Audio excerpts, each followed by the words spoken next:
Hello. Today we're going to talk about how to measure your progress and how to measure your results. And that actually changes quite a bit over time the further you get into this process. My name is Chris Butterworth. This is the Healthy Butter channel. We talk a lot about functional fitness, movement patterns, and fighting off the effects of father time in your 50s and 60s. Every day, every step of the way. Today at 56 years old, I feel great. I'm going to talk a little bit today about my journey. I was pretty broken down when I turned 50, and some of the processes that I went through, because you're not always sure what to track, what to measure, how is it going to impact things. And when you're building your program, when you're starting out, it's hard to find maybe somebody else who has gone through this. Like, I didn't have a friend that went through this. I didn't have a specific channel that I followed. I was just kind of online cobbling stuff together. And I'm hoping to make this easier for you than it was for me, or at least have somebody else to say, yeah, this is kind of what I went through. So let's talk about that a little bit. When I was 47 years old, I was putting up some cabinets in the laundry room, and I went down to the ground and picked them up, and I felt something tweaky in my back. And finished what I had to do. We've all been there, whatever. Went to bed. The next day, my back was sore. I expected that. I knew it was going to be. And we all know the process, right? You got to give it a couple of days, take some Advil, rest it up, and it's going to be better. It's going to be fine. Well, days turned into week turned into weeks, months. I went 5 years with chronic back pain. It just never healed. It hurt all the time. Twisting, like tying my shoes, brutal. Just life was not as fun. And I still did stuff. I still went hiking. I still rode my bike. I even played tennis, but I wasn't very good at it. And it took a long time. It took like the whole match to warm up. And I look at video of me playing then, and I looked like an old man playing tennis, and I was 50 at the time. So as I leaned into kettlebells, I knew that kettlebell kind of made me feel better, and I wanted to lean into it more. I wanted to build a whole program around kettlebells, and eventually that got me into clubs and Mace, but I really started with kettlebell. And there's no way to have a guarantee that if you do 10 sets of this and 12 workouts of that, your back's going to feel better. Like there's not a quid pro quo. But I did believe in the concept behind it, the concept of your body being out of balance, the concept of your body moving as one unit instead of leg day and back day and tricep day. The concept of movements and making your body function the way that it was designed to function, and pulling yourself back into balance and rotation, all these things, it just made sense to me. So I wanted to lean into that. So I got pretty hardcore into kettlebell, and I would build a program of progressive work, progression over time, volume cycles, density cycles, and eventually weight. So let's say I'm doing kettlebell cleans, 5 sets of 5, 6 sets of 5, 7 sets of 5, 8 sets of 5. When you could do a whole bunch of sets of 5, then you start doing sets of 6. When you could do a bunch of sets of 6, you do sets of 7. And eventually you move up to the next weight. And part of me was really focused on that process, because I'm a process guy. I can't always impact the outcome. Like when I play a tennis match, the other guy might just be better than me. I can't force a win, but I can force good habits and playing my best and trying on every point, and thinking about playing smart and practicing on my off weeks. And if I continually try to get better every day, I'm going to have the best chance of winning, right? And so it's the same thing with kettlebell. Is if my program was 8 sets of 6 today, I'm doing 8 sets of 6 today, come hell or high water. Like there's nothing getting in my way from that. And then whatever the program was for tomorrow, I'm doing that. And whatever the program was the next day, I'm doing that. I was all in on the process.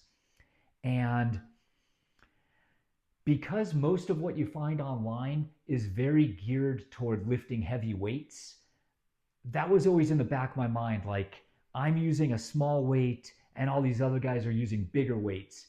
And so I kept looking at my progress and saying, well, when should I, do I have to do all of these progressions before, or can I jump weight halfway through? When can I go to a bigger weight? But for me, it was really driven on the process of doing the exercise every single day and the goal of getting to bigger weights. And so that was kind of my mindset, is I wanted to be a really good kettlebeller. And somewhere along the way, there wasn't an exact day. Like I didn't do 100 workouts and then got the result, or a year and got the result. Just somewhere over the time, certain things clicked into place for me. And I didn't notice it all at once. But over the course of months, I would just have these things where I would do something and I would think, did that just happen? It started with being in bed, getting out of bed in the morning and just rolling over and getting up. And I'm like, wait a minute, what happened to the part where I have to stretch and do these rolls and kind of get my back ready before I get out of bed? I'm like, I just got out of bed. That was awesome. And then I would think about it the next day. I would go to bed at night and I would think about, like, I woke up in the middle of the night and I'm sleeping on this side and I rolled over and slept on this side. And I just did it. I just rolled over and went to sleep. And it used to be like, okay, I'm uncomfortable. I got to move over there. 1, 2, 3, I'm going to push and flip over, and then I can go back to sleep on the other side. And somewhere it just got easy. I can roll over. And then I started to notice it in other things. I would, when I open the car door, I have a sedan, like a sports sedan, and the seats are kind of low. And I would open the car door and, it would be like, put your foot out, grab the handle, get your hand on the roof, pull yourself up, grunt a couple of times and say, okay. And getting out of the car sucked. Like driving for 20 minutes, my back would tighten up and I would be in so much pain. And now I open the door and my leg comes out, and you can't see my feet here, but my leg is pointed at like past 90 degrees. I go to almost 135 degrees and I just step out of the car. And one day I did that and I was like, wait a minute, like, is that a hip thing or a back thing? But I can just get out of the car now. It's easy. And then I started seeing those everywhere. For a long time, putting my bike up on the garage hook meant like turn here, lift it up, kind of get my shoulder into place, and then throw it onto a hook. And now I just pick the bike up and put it on a hook.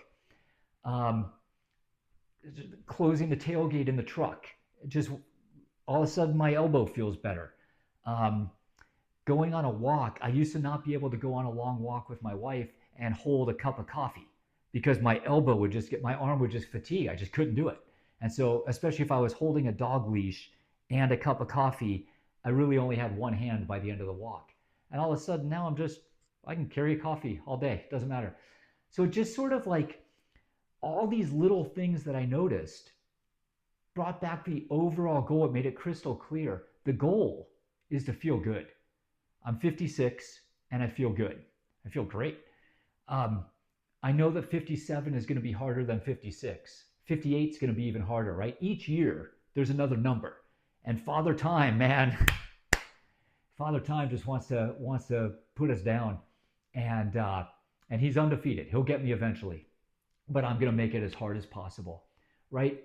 And so I don't know exactly how many sets and reps that I had to do, but somewhere along the line, I realized that the goal isn't to lift the next heavier kettlebell. And the goal isn't to do 10 sets of 10 in 5 minutes on a snatch program. The goal is to just keep your program going. Whatever you were doing that made you feel good, you're doing it right. Now just keep it going. Do I continue to progress? Yes. I talk about that a lot. Um, I'm always impressed with the guy, the 80-year-old guy that does 100 push-ups every day. That's awesome because most 80-year-olds don't do that. But when I hear the story and he's been doing 100 push-ups since he was 40 every day, I think to myself, did you never make it more challenging? Like, why didn't you do something different? Like, work your body better. And so I don't want to be that guy that's doing the exact same program now for 40 years. So, yes, I do an exercise, and I might do it 2, 3, 4 times in a row, 5 times in a row. But eventually, that exercise, I noticed at the end, I'm not as tired. I'm not as sweaty. It wasn't as difficult. It's time to move it up. So then I do another set, or I do another rep, or that's when it's time to go up in weight when I've kind of finished the cycle. So I do continue to add to my program, but it's not the focus. It's not the goal. It's more of a byproduct of your body keeps getting stronger. So let's add one more thing. But I think that's really important. Is as you get into this program, it's hard to measure feeling better because we don't really have a baseline for it, and you don't know exactly how it's going to manifest itself. But you should keep an eye on it over time. If you're doing kettlebell work and you're doing mace work and club work, you will feel better. Pay attention to it. See if you can find those spots, because those spots are really rewarding. They let you know that you're doing it right. And when you know you're doing it right, you can't wait to do it again tomorrow. So it's another reason to get it going. All this stuff is spiral up. And the more that we can spiral up, the better we're going to feel. I hope this helps. I don't know that there's a perfect answer, and that each one of us has that exact thing. I think you're gonna have to figure it out for yourself. But I did want to share what I went through, because changing, the daily goal starts as a checklist. Did I do my workout? And then you kind of have a goal of, I want to progress my program. But the real goal, the reason we're picking up the kettlebell in the first place, is to feel great, and look for those spots. Hope this helps. Hope you get a chance to feel as good as I do. And I hope we go through this adventure together for many years to come. Thanks a lot. Have a great day. Go get better.